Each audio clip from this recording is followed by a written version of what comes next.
পুরো একটা বছর আমরা ওয়েট করে থাকি এই সিনারিটার জন্য, মানে এত সুন্দর করে সাজাই এই সময় আলোর খেলা। তো আমি সৌম্য ক্যানাডার অন্টারিও যে প্রভিন্সটা আছে সেখানে ছোট্ট একটা শহর উইন্ডসর, যেটা একেবারে সাউথে ইউএস এর পাশে, সেই শহর থেকে আপনাদের সাথে আবারও আজকের এই ভিডিওতে এসেছি এবং খুবই ঠান্ডা, কথা বলতে পারছি না। সো আপনারা দেখেন কত সুন্দর করে সাজিয়েছে এখানে। এই পার্কটার নাম হচ্ছে জ্যাকসন পার্ক। সো এইখানে ক্রিসমাসের আগে ওরা এইভাবে করে সাজায়। আজকে ডিসেম্বরের মানে মিড ডিসেম্বর, সো আর মাত্র কিছুদিন পরে কিন্তু ক্রিসমাস। এই জন্যই পুরো জায়গাটা এত সুন্দর করে সাজানো, জাস্ট টেক এ লুক। বিভিন্ন কালার, সেই কালারের শ্যাডো, চমৎকার একটা ভাইব। এখানে একটা সুন্দর ক্রিসমাস ট্রি আর কি, বিভিন্ন কালার হচ্ছে এটাতে।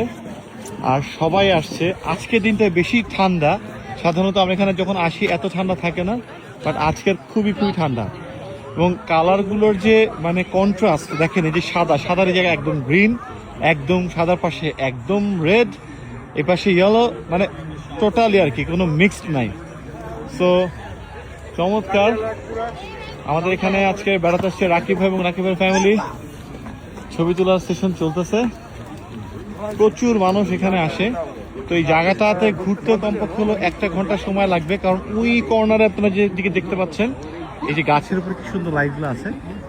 তো যাই হোক, সেইখানে ওই সাইডটা থেকে শুরু করে পুরো জায়গাটা এত সুন্দর করে সাজানো, এত মানুষ, দেখতেই ভালো লাগে।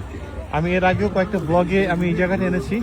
সো আজকের এই শর্ট ভিডিওটা করছি এবং আইফোনের এইবারের এডিশনে ওরা ডুয়াল ক্যামেরা এনেছে, যার জন্য আপনাদেরকে দেখাতে পারছি এবং আমিও আমার পিছনে দেখাচ্ছি। ইউসি পিছন সাইডটা খুব সুন্দর এবং সামনে দেখতে এরকম। So it's really really beautiful. প্রচুর মানুষ এখানে আসছে।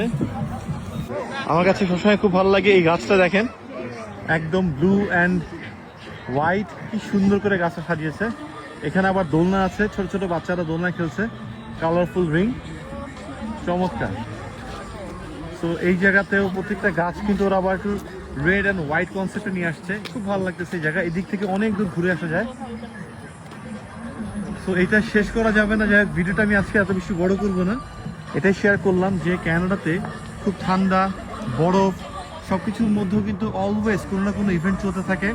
আমাদের এই ছোট শহরেও এত এত সুন্দর সুন্দর ইভেন্ট হয়।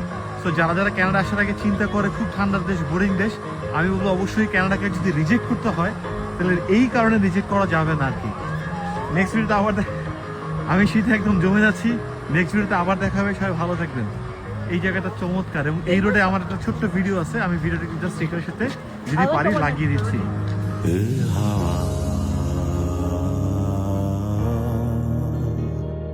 আমায় নেবে কত দূরে এ হাওয়া।